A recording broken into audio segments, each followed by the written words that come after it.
Well, it gives me great pleasure to now bring on board Mr. Vivek Chaand Sehgal of Motherson Sumi to exactly talk about what is happening to the auto sector, demand and inventory, how global things have moved, and at a time when government is looking at increasing focus in manufacturing, how will this really help Motherson Sumi reinvent in their local businesses? Mr. Sehgal, good to have you back on ET now. I'm interacting with you after a while, so hope everything is fine and safe with you. Everything is very fine and safe. Thank you very much. And I hope everything is the same with you as well. Well, thank you very much. Mr. Sehgal, I'll start with something which perhaps you are in the best position to explain it to our viewers. What is your take on what is happening to the car demand? You can, if you can just walk us through geography-wise, where do you see yellow weeds, where do you see green shoots, and where do you see things are back on the track? I think first thing that you have to understand is that, the definition of automotive or cars or two-wheelers or things like that definitely changed pre-COVID and after, like we are going through with COVID at the moment. Car is now the best example of PPE, private personal environment controlled thing. Is the car is a very, very good situation. A lot of the things have changed. People are wanting to actually go to work or go out. They want to be safe. You can see the resistance which is there in aeroplanes and in trains and even metro, which has just started off today. So I think a car or a bike or a two-wheeler is probably some kind of guarantee to the family that the people are safe. So I think the world has changed on that. We are operating almost all our plants globally at the moment. So there's only one plant which is not working at the moment, but that's also because of the location where they are in Europe. So other than that, great to see that yes, the demand is back. People are buying. People are arguing whether it's it's a pent-up demand or it's a new demand. And I'm saying a demand is demand, and we don't second guess our customers. Our customers give us the thing that they want to buy, and definitely we are selling. The data which is coming from China, Mr. Sehgal, seems to be pointing to a 20-25% uptick in various categories.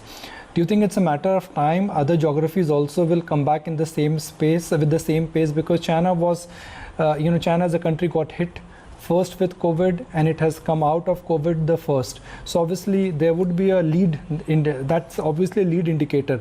But do you think one can take heart from the Chinese data, and can we expand it and extrapolate it for the rest of the world as well?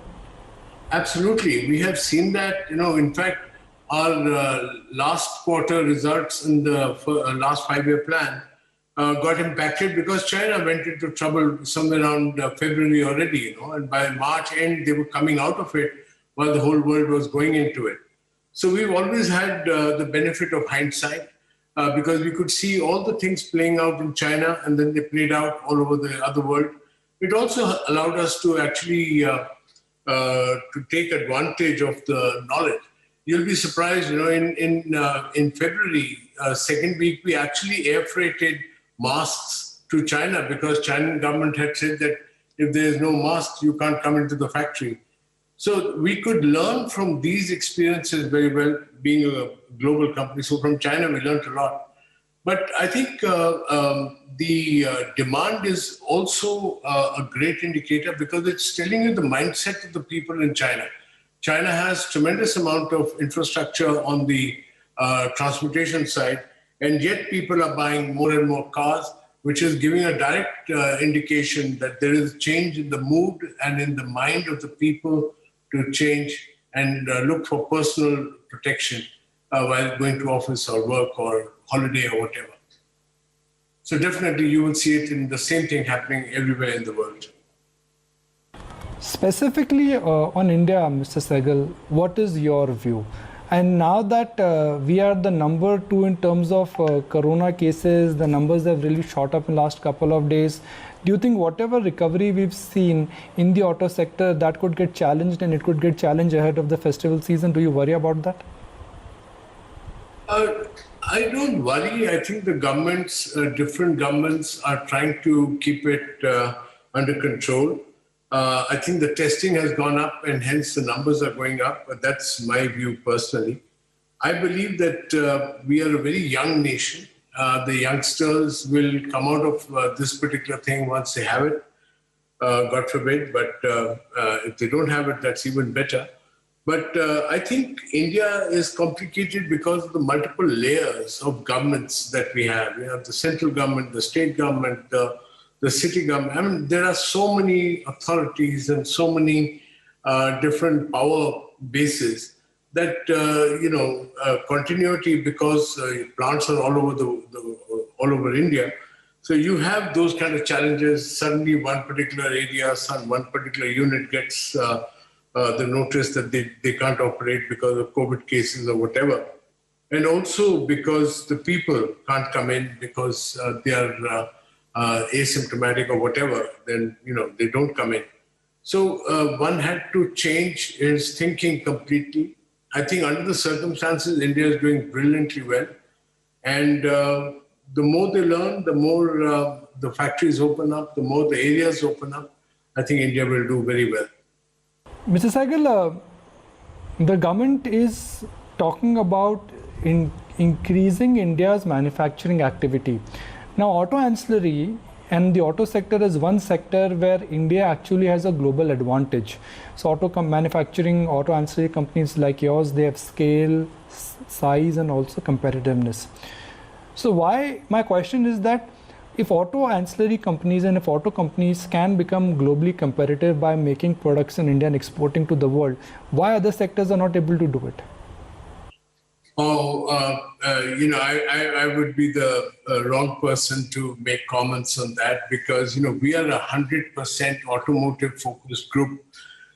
We only eat, drink, sleep, cars, Nikunj. So probably I'd be the wrong person to be guiding on that. But I think in a very humble way, what I can say is that, India is a complex country. We have multiple points where we are trying to come up with one thing which is good for India.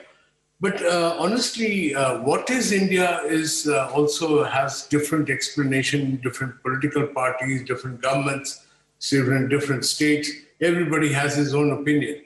So really, if you allow me to say that, first of all, we have to make one India, make one place, one rule, which is common across India. And maybe that might solve a lot of the other sectors' things also. I think auto ancillaries have done phenomenally well. They have leveraged to some extent the kind of numbers that we have. But think about it, China today produces about 27 million cars. We are probably just around 2.8, 3 million cars a year. So, the scale is not coming up to allow us to really give that kind of products to the world, which at very competitive prices. So I think India has to do a lot of homework. It has to come up with one India, one particular place where everything is taken care of. And irrespective of which state, which country, which part of India you are in, the rules have to be the same. It cannot be given the variance of state and even smaller parts of India, per se. I don't know how to say that, but I guess you understand what I'm trying to say. Well, thank you very much. I just want to get into specifics of Motherson Sumi. Yep. I'm looking at notes of your conference call along with your numbers, and they specifically talk about that India business is almost at 80-85% of last year's revenue. Globally, plants are running at about 85 to 90%. Now, this is a number which you shared with us along with your quarterly numbers. So I'm assuming that those levels have only improved? Oh, yes. India is only 11% of our global revenue. You said 85%. I think it's 11%. India is 11% of our total revenue as of last year, March 2020. And we have a clear policy that we don't want any country to increase more than 10%. So all plants from the last, this thing I can confirm, are doing even better. And you will see in every country in the world, we're in 41 countries, we have the facilities. They're all doing very well. Now, when I said 80%, I meant India business is at 80% capacity utilization. The number which you shared in the along with your quarterly numbers in the analyst call. Yeah, definitely. We are at anywhere between 75% to 80% of our capacity utilization. But in Motherson, because we are a 100% OEM supplier, if we are touching 80%, then we will start to set up another plant, because the car maker, our customers, then want to buy more, and it takes us time to do that. So we are proactive, and we then have to bring our capacity down to 5% so that we can double up the plant. So that's the way Motherson grows very fast. What is the definition of new normal for Motherson? Will this be on the efficiency side? Will this be on the margin side? Will it be more consumer engagement and more relevance because you're a strong, dependable manufacturer, and in this time, auto companies and your buyers will only lean to somebody who has muscle understanding and brand and track record? Absolutely. I think, Motherson's focus will definitely be on QC, DDM, SES, which is the quality, the cost, the ability to deliver no matter where the customer wants us to deliver, the ability to come out with great designs that their customers really appreciate. In fact, we have 32 design centers globally. So we come up with the best of the imagination, what customers are wanting. And then, of course, we are very strong when it comes to quality. Our customers' cars that are coming are top of the end quality. This thing requirements are there. Safety is vital over there. So I think that will be the norm that we will continue to follow and build on. And that's what our teams are delivering day in, day out. You will be coming out with your 5-year vision later this year, that's November. But if you have to really talk about the broad ideology, the Motherson Sumi is introduced as a company which is an auto ancillary company. But can I safely say that now you're looking at diversifying yourself away from auto into the areas of medical, into the areas of defense, and a vision statement will include some mention of that? Yeah, no, let me explain that to you. The number is already out. It's going to be 36 billion by 2025. That's our next 5-year plan. And we will have an investor conference somewhere around in November, where all our groups are going to be making the presentation as to how we're going to reach there. So it's an ambitious target. And 20-25% is going to come from the new segments, which are medical devices, it's going to be logistics, it's going to be aerospace and related industries, and software. We have a very strong software company within our group, which is only captive for Motherson. That's a SEI CMM level 5. So it's a really terrific company which helps us to accommodate and bring in the new acquisitions into our group more smoothly. So these are the 4 or 5 sectors where we are going to be really growing in the coming times. So definitely would love to share that with you when we can in the investor conference. Mr. Sehgal, a lot of investors and some of our viewers, they say, look, Motherson Sumi has managed to grow by acquisition, but I always say Motherson Sumi is going in the direction where your customers want you to go. You acquire and you build what your customers want you to build because they believe in your engineering skill and your cost efficiency. So I'm just trying to understand that what are your customers currently trying to tell you? Focus on combustion engine or focus on EV? So, one of the good things that we have always done is basically we have been agnostic to the engine. Look, we've already done 23 acquisitions in the last almost 17 years. And no car maker has asked us to take over anything on the EV side. So we are agnostic to the engine, and that's great for us because the cars today are going to be kind of based on the platform where the engine is the choice of the ultimate customer. So you would have electric engine, you would have diesel engine, petrol engine, CNG, gas, hydrogen fuel, you take your pick. But all the interiors and the exteriors will be similar or same. So I think in that sense, Motherson is engine agnostic. And we have not been told by any car maker that this is only electric and hence something has to be different. But having said that, we would like you to see the Porsche Taycan. Mr. Sehgal, in the short term, some would argue that your growth is a function of what happens to China, what happens to Europe, and where does the pre-COVID demand settle. But in the medium term, your growth will be a function of return on equity. Your growth will be a function of the kind of manufacturing capabilities you have. So can you tell us that in the medium term, where is Motherson Sumi headed? So, today everybody talks about Atmanirbhar Bharat, and they want that, can we do everything ourselves? Motherson has a repertoire of more than 270, 80 companies and facilities globally. We have tool rooms that we have our own. We make some of the best tools in the world. We have our own design centers. We design the latest inside, outside, whatever you want us to design. We are great in assembly concept. So we started as a wiring harness company and then went on to different other things. And that clearly illustrates that the capability to assemble anything is amazing in the teams of Motherson, the amazing teams that we have. The ability to satisfy the OEM, the customer, is something which has made us get repeat orders time and again.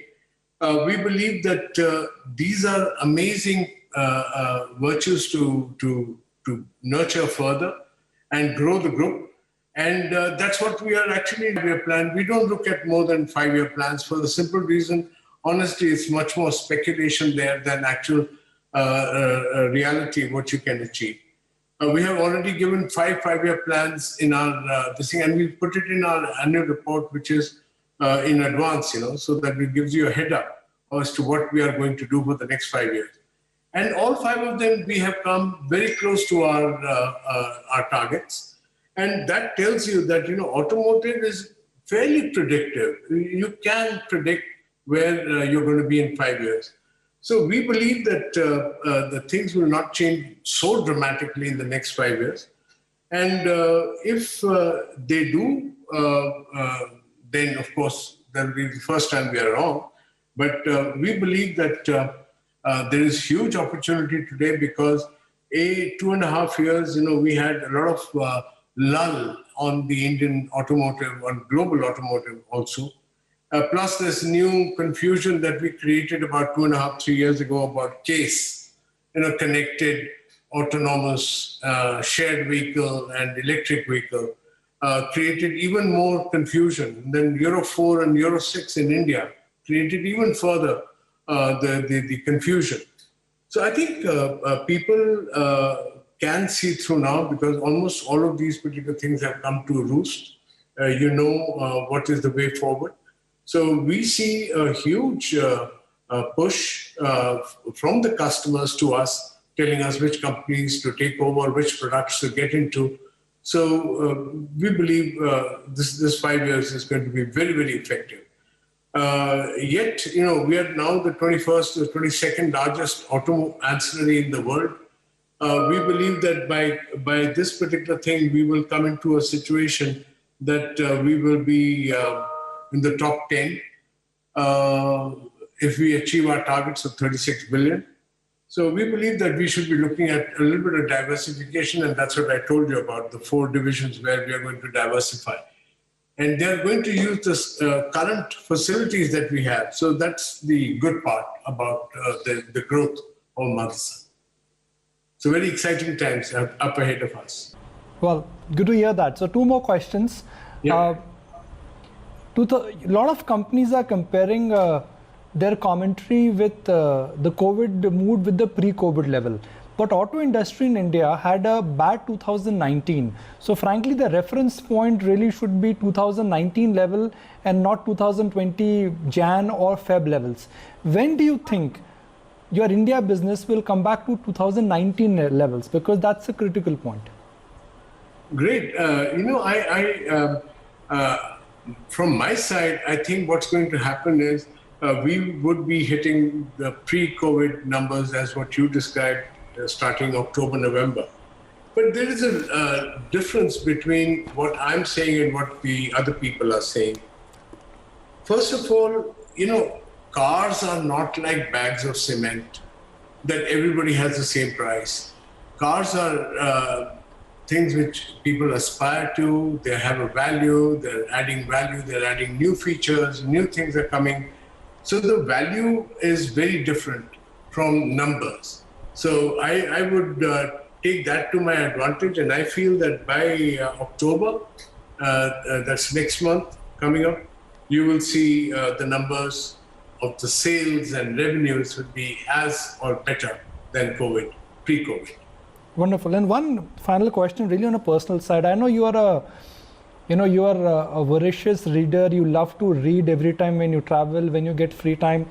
A lot of time when I interact with, some young investors and young engineers, they always say that please ask Mr. Sehgal that who is his role model, what kind of books does he read, and if he has to, let's say, give a suggestion on which are the 2-3 autobiographies or biographies one should reach, where would you like to start?